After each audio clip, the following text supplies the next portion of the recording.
Khajuraho stands in present-day Madhya Pradesh, but its story begins long before modern borders, modern beliefs, or modern discomforts existed. This land once lay at the center of a thriving cultural corridor where art was not decoration and temples were not mere destinations. They were expressions of how life was understood. Between the 9th and 11th centuries, the Chandela dynasty shaped Khajuraho into a sacred landscape. These rulers were not merely builders, they were patrons of philosophy, astronomy, music, and architecture. What they imagined here was not a single monument, but an entire worldview carved into stone. At its peak, Khajuraho had more than 80 temples. Today, only a fraction remains. Yet, even in absence, the scale of ambition is unmistakable. Each temple was aligned carefully with the sun, with cosmic geometry, and with spiritual intent. Nothing was accidental. The temples were built using sandstone, assembled without mortar, locked together through precision and patience. This was architecture that trusted time. It assumed centuries would pass and built accordingly. What makes Khajuraho distinct is not just its craftsmanship, but its philosophy. Life here was not divided into sacred and profane. Worship did not reject the human experience, it embraced it fully. The body, emotions, joy, discipline, intimacy, all were seen as steps in the same journey. The carvings reflect this belief. They show gods and humans sharing space, dancers frozen mid movement, musicians caught in rhythm, and everyday life unfolding naturally. Nothing is exaggerated, nothing is hidden. Khajuraho was never meant to shock. It was meant to record, to preserve a moment in civilization when spirituality was expansive enough to include every aspect of existence. This was the moment when belief first took form in stone, thought met structure, and when devotion found its earliest expression.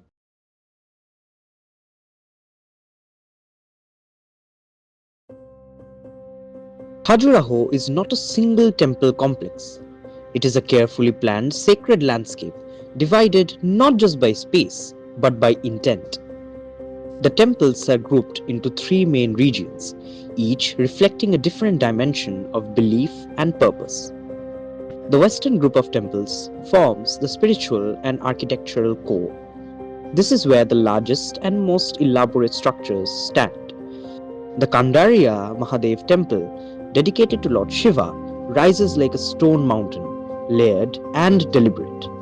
Its vertical ascent mirrors the spiritual ascent it was designed to inspire.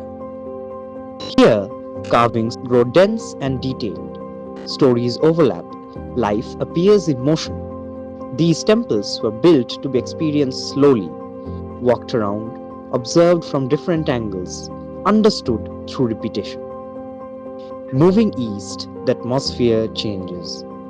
The eastern group of temples is dominated by Jain temples, quieter in expression, restrained in ornamentation. The shift is subtle but unmistakable. The same stone, the same skill, yet a different philosophy. Discipline replaces celebration. Stillness replaces movement. This coexistence is significant. Khajuraho was never exclusive.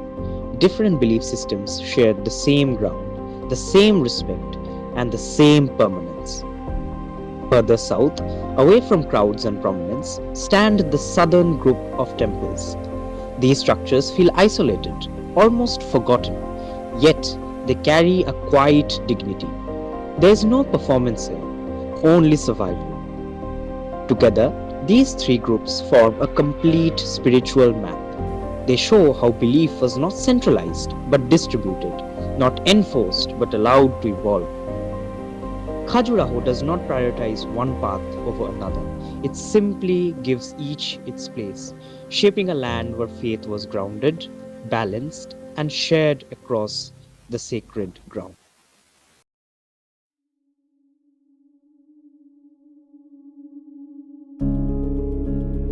Walking through Khajuraho today feels different from reading about it. The stone has aged, the edges have softened, yet the presence remains intact.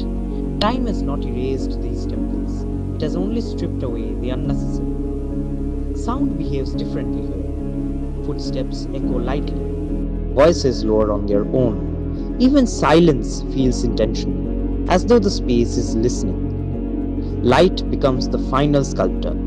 As the sun moves, the carvings change character. Faces soften, shadows stretch. What was static begins to feel alive once again, if only briefly. Khajuraho challenges modern definitions. It questions why spirituality must be austere, why art must be justified, and why faith must exclude the human experience. It does not provide answers, it offers reflection. Sitting among these temples, one realizes that preservation is not just about protecting stone, it is about protecting ideas, ideas of balance, acceptance, and completeness. When it is time to leave, Khajuraho does not follow you. It stays exactly where it has always been. But something internal shifts quietly, without announcement. Some places leave memories, others leave questions. Khajuraho leaves a pause, a space between thought and belief, between past and present, lingering long after the journey ends in the quiet after.